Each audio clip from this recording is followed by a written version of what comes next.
What is up, folks? All right, have a good one. This might be actually a fun trivia question for maybe you, or if you're a new subscriber and you just saw one. How many videos do I have where I don't start and or end a video like that? What else do I do that keeps making its way into videos? I would probably say using quickie, super, and crazy. I kind of use those words a lot. Okay, before you go in the comments and roast me and how I make my videos, I'm gonna give you all the ammo you need. I can distinctly remember my first ever YouTube video that I recorded, and it is so freaking cringy, and I think this was a great opportunity to watch it and react to it, shall we?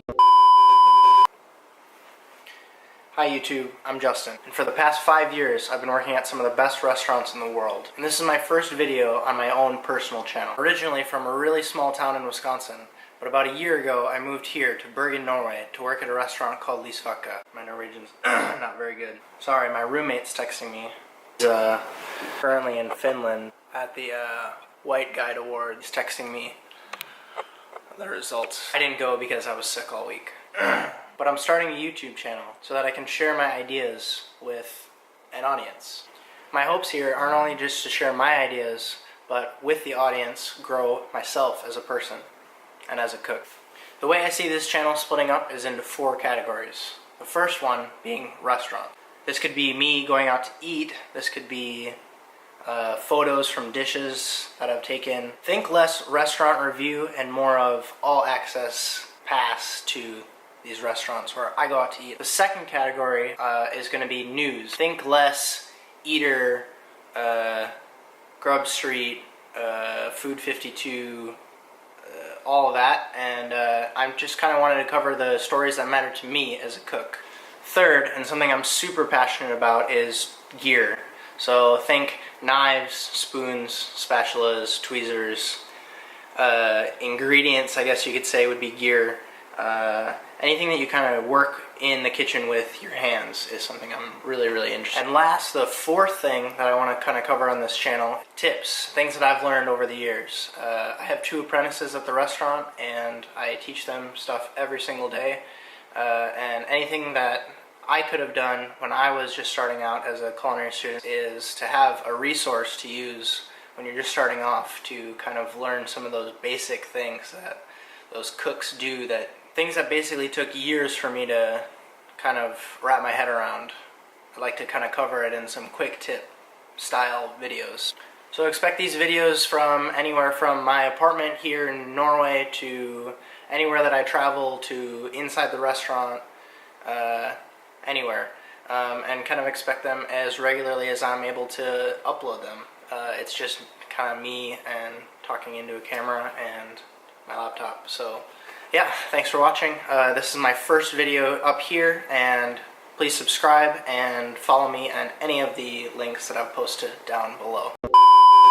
Oh man, that is so bad. That night is still so clear in my head. I got crazy sick from work. We were super slow in the restaurant, so my other sous chef told me that I was cool to take the night off and try to get better. And in Norway, it would get dark at like 3 p.m. at that time of year. So it was in the afternoon, I think. I definitely should have been resting to get better, but I had this idea. It wasn't even an idea. It was like this bug that kept biting me, and I would give myself these reasons to not scratch that itch that bug was making. What are people gonna think? Chefs don't have YouTube channels, do they? You're too much of a gearhead. You should focus on a restaurant. You don't know how to edit. What makes you think that you're special? And so I stopped. I didn't upload that video. The first half a dozen or so videos on my channel were travel related or vlogs when I wasn't in front of the camera. That's basically how Lysverket Sunday videos came to be. Shout out to everyone who's seen those. But something happened in that year of shooting and learning how to edit and using a camera. Yes, that first video that I just showed that was super cringy was in November of 2015. The first DoD episode was in the fall of 2016. In other words, it took me a whole year to even attempt to be in front of the camera myself. I have a feeling this is gonna trigger a few of you, but I'm gonna post it anyways. We have one of the craziest like to dislike ratios I've ever seen on YouTube. I had to go 87 videos back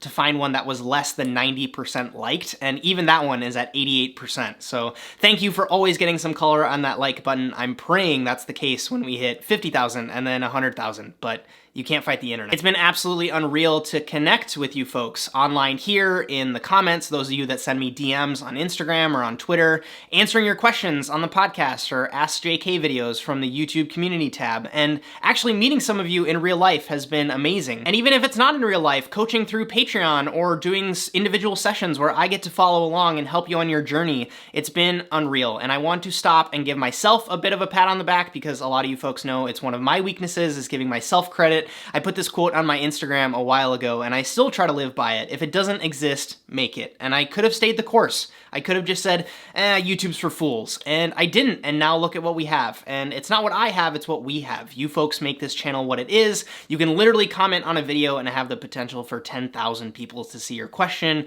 or your idea, and you guys can engage with each other and change the trajectory of your career. And I think that's kind of crazy and mind-boggling to think about. Now, I posted this a while ago in a tweet. It's no doubt why some of you are here. I promised I would explain why I start with "What's up, folks?" and end with "Have a good one." It reminds me of this one time when I was in a front of house class at Culinary Institute of America. One of my professors was telling us about how when we address an entire table, we shouldn't use the word guys. It was looked down upon as a service professional because it was too casual. It was potentially offensive towards females, and it didn't exude hospitality. And so I kind of got this, it got wiped from my vernacular. I didn't want to say guys, even though most YouTubers say guys. So I looked at it as an opportunity. I wanted to keep the way that I started my videos consistent. I wanted you to know that you were watching a Justin Khanna video, and I'm already a pretty laid-back guy. If I walk into a room and Hubert or Joe is there, it's like, "What's up, dude?" And if Anna's waiting in a coffee shop and I find her, I say, "Hey, what's up?" And so that already felt pretty natural to me. Couple that with when I started to get more comfortable running food out into the dining room and interacting with tables when I was a sous chef at Lysverket, I would always approach tables with the same script. I would have 2 plates, I would walk up to the table, "Hey folks, how's everything going?" Which I thought was a great way to set up for overall feedback. I wasn't asking how the food was tasting. I wasn't asking, "How was that last dish?" I wasn't asking, "Are you enjoying the wine?" It was like an overall, "How do you feel right now?" And that led to a lot of really awesome conversations with guests. And it would also make sure that the table knew that I spoke English, which was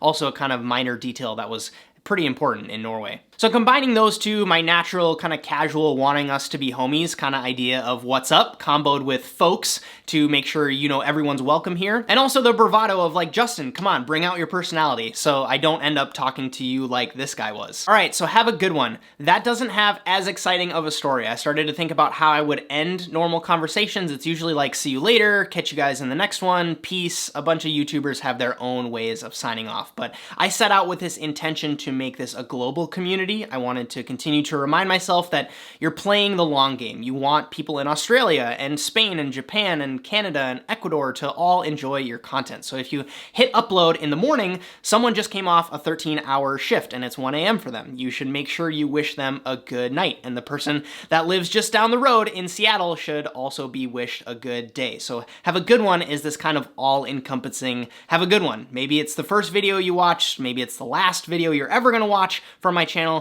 I sincerely hope you have a good one, whatever that is. Work shift, commute home, weekend with the family, day on the couch. And that's effectively how that came to be. And then for me as a creator, having the beginning of "What's up, folks?" and the ending, "Have a good one," I knew how every video was gonna start and stop. The only thing that I had to do was fill in the middle parts. I didn't waste any time coming up with new ways to introduce things or end it. I knew exactly how I was going to say. So as much as this is a thank you, a sincere thank you, I remember how like over the moon I was when Stygos123, I think was his channel, asked about my toolbox way back then. Like, a real human being who used the internet and somehow found my stuff amongst all the content zipping around the internet, they took time out of their day to ask me a question. And more than that, I have the ability to answer that question in a YouTube video. That was just insane to me. I remember being so excited in that moment. And I can remember way back in the day when the Emulsion podcast live streams would have 2 or 3 people watching. And literally one of those 2 or 3 was my mom. I joke you not. And I would remember getting so pumped and also crazy nervous if 6 or 7 people joined a live stream. And we've come a long way. I don't want to ever forget that. So this is the marker from 1,000 to 10,000. I think the next goal / mark is 50,000. And it's never been about numbers, right? I said that in my email newsletter the other day. Shout out to everyone that signed up for that. JustinKhanna.com/newsletter. I'm going to be ramping ramping that up more, so make sure that you folks sign up to that if you haven't already. I'm still at a level, I want to continue to be at a level where I comment and interact with every single one of you that says something in the comments. I would love to start a conversation. I appreciate every single like and share and friend that you get to subscribe to the channel, because that's the point, right? Growing a group of people like us. It's not to lump you into a bucket, but like, you probably like knives. You probably like being in the industry in some capacity. You probably like restaurants or gathering together or to eat or experimenting and being creative and weird custom spatulas and travel and exploration and connecting with the unique characters that we all find on our journeys. I don't want to make it all about this, but if you want to learn about how you can support this growth and doing what I do and this collective of people like us, Patreon is a great way to check out behind the scenes content and special giveaways and so much more. I'm really, really stoked to see this project grow from literally zero, I used to have 0 followers, to this massive community that we have now. And as I've said to so many of you, if there's anything I can do for you, please let me know. My name is Justin Khanna. Thank you so much for your attention, and I hope you have a good one.